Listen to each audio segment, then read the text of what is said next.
The trouble for many people who want to eat healthily is that they are unsure of what to eat and what recipes to make that are healthy and taste good. Luckily, we can now ask ChatGPT for help, right?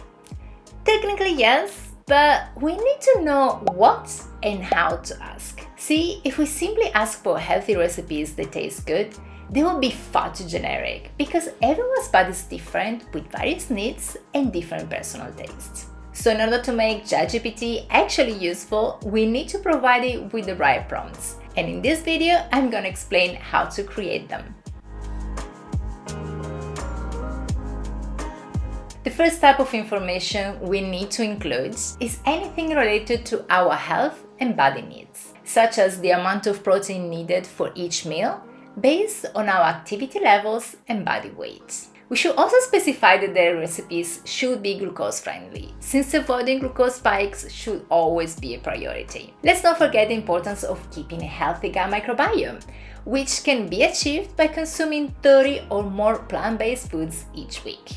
For example, in my case, since my breakfast already contains around 40 grams of protein, I know that 25 grams for each of the other meals will be enough.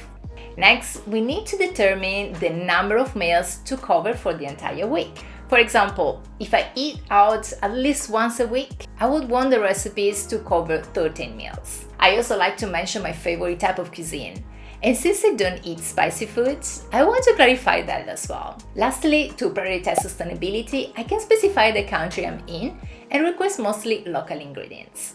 We are obviously gonna start our prompt with please. We all know that's an unspoken rule with AI. Please give me 4 recipes to cover a total of 13 meals, each one containing 25 grams of protein. All the 4 recipes need to include at least 30 plant-based foods. Please avoid any spicy ingredients. I would love the recipes to be Mediterranean style. Please also keep in mind that I live in Bulgaria and I would like to prioritize the use of local ingredients.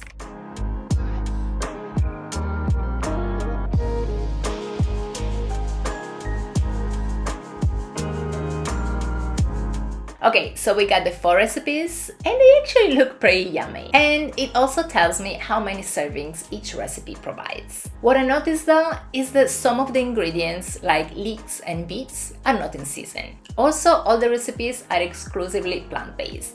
So I need to add information about the season and that animal source ingredients can also be included. I also forgot to add the glucose-friendly aspect.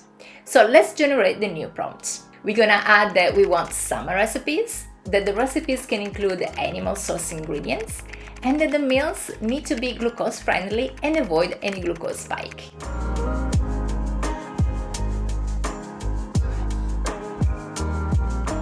Okay, now I'm noticing that at the very beginning it summarized my prompts and it writes it in a better English than mine, which is a good way to learn how to write better prompts. I also see that the recipes include the animal source ingredients and I appreciate that it includes fish. However, from a sustainability perspective, I would prefer if it had recommended the locally sourced trout or salmon trout instead of salmon. Anyway, what I noticed next is that the second recipe is more suitable for breakfast. So we need to specify that I want lunch or dinner recipes. I see it uses pretty much all the local veggies, but it doesn't incorporate any berries, which are common in summer, like blackberries, raspberry, and blueberries. And we could easily add them to salads. Same goes with nuts and seeds. So I think it will be useful to specify that in the prompt too. In the breakfast recipe, I see how it includes yogurts, and I just wish it would be more specific and maybe recommend goat or sheep yogurts. Also, since Bulgarians really know how to make good yogurts, I wish you would use it for other recipes too, maybe in a salad dressing. Okay, let's perfect our prompt again. I'm gonna specify that I want lunch and dinner recipes, and I ask to include seeds, nuts, fruits and berries. Now I can see that it has increased the variety of ingredients. Weirdly, it still suggests the preferred recipe, despite specifying lunch and dinner options.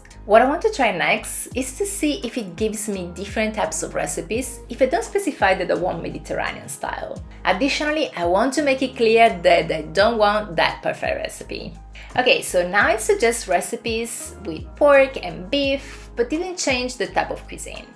My guess is that by starting a new chat would apply that change. I really like to see that it doesn't use any weird ingredients or herbs and spices that are not local. A useful feature of ChatGPT is this regenerate button, which generates new recipes based on the same prompt. Also, at the bottom, it asks for feedback on the answer, helping AI better understand our preferences. As you can see, we can generate an infinite number of recipes. I'll definitely try a few of them, so subscribe to the channel to see how they turn out.